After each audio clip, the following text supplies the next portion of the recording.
This is the Life Ruby. It's a Knytt Stories level created by Ranger X consisting of 2 difficulty settings, 786 screens, and hours of fun.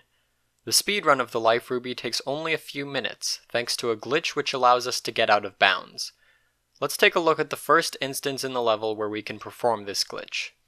This is the screen at coordinates x1004, y999. There's a switch here which teleports us to the screen at x1005, y999, which is 1 to the right. By jumping, we can activate this shift with a lot of downward momentum, which will temporarily stick us in the floor. To understand why this glitch works, we need to examine 3 sections of the game's code, namely the shift behavior, the platform movement update, and the map location update. Ordinarily, the code runs as follows. The platform movement runs an update cycle, placing Uni directly over the shift object. Nothing significant has happened yet, so there is no need for the map location to change. If Uni is holding down, the shift object looks up a line of code which tells it how to update the map location. In this case, it is telling it to add 1 to the X map. The platform movement object triggers again, trying to continue Uni on her present downwards fall. It notices that she has landed in the floor and pushes her back up on top of it. The game notices that the map location has now changed. It erases everything from before and rebuilds it using the new screen location. We have successfully made it to the next screen and are standing on the floor, just like we should be. This is normally how shifts are supposed to work. The reason we can get stuck in the floor is this line of code right here. Since a screen is 25 tiles wide, and this code is telling us to move 25 tiles to the right, it produces nearly the same effect as the previous one. The platform movement places Uni over the shift, and the code tells her to move 25 tiles or 600 pixels to the right. Now Uni is theoretically where the next screen should be, but only the current screen is loaded. Now when the platform movement object runs an update cycle, there is no ground to stop Uni from falling, and she drops an additional 7 pixels outside the game area. Finally, the map location notices that an update is necessary, shifting the game area back over to where it should be and rendering the next screen, placing Uni directly in the floor. Anytime Uni ends up inside of a wall or other solid object, she enters a state known as wall swimming. With no input from the user, Uni is in her default state of just barely beginning to freefall. The game therefore assumes that she has dropped a small bit into the floor and so pushes her upwards.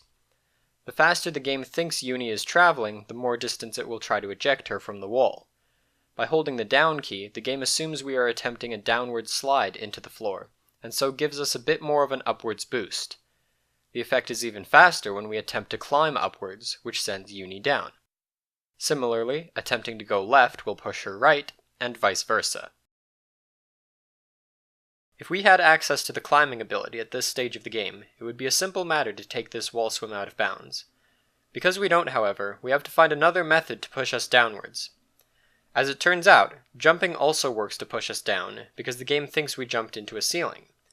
Unlike climbing, however, the effect only occurs on one frame, the frame we jump. The strategy for getting out of bounds is therefore to continually jump, maintaining a relatively steady height until we have progressed far enough away from the inbounds area. Unfortunately, although we can get out of bounds on this screen, traveling either direction only puts us back inbounds again.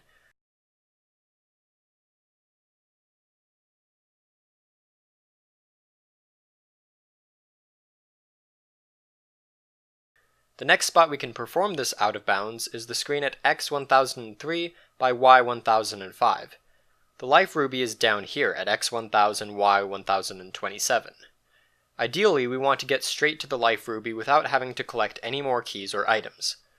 Without Umbrella, we can't fly directly into said screen, but we can access this screen, which is a copy of the screen just before the Life Ruby. If we were to enter any other screen, we would have to obtain the blue key to get here, but since we entered from the void, we have effectively passed the locks altogether. The reason we can enter this screen at all from the right side is because of how Ranger X handles characters with extended dialogue.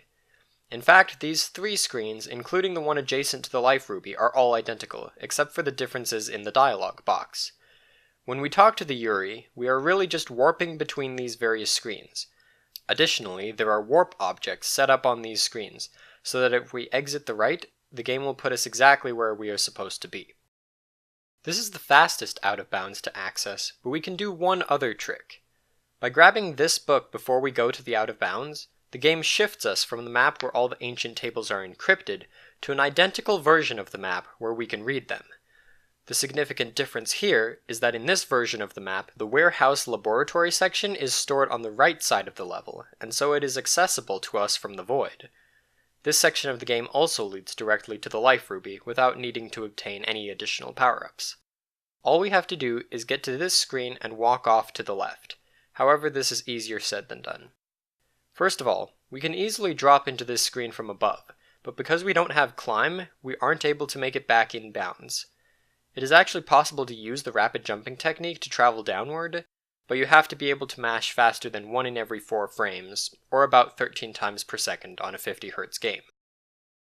One might think that if we travel far enough to the right that it would become possible to fall further down and then wall swim in. However, because the walls in this area are only a couple pixels thin, we can't actually enter a wall swim from the right. Well, if not from the right, then what about from the left? Since the walls are so thin, it seems like we would be able to drop down into this screen and then simply walk right into the wall. In fact, that wall swim does get us straight to the end, but just falling into this screen isn't so simple. Similar to the extended dialogue screen, this area is filled with warps and duplicated screens. This screen is the entry passageway. Exiting it to the right is only beneficial if we can do so from the lower side of the screen. This screen is the room right before the life ruby. It contains a warp which sends us directly there.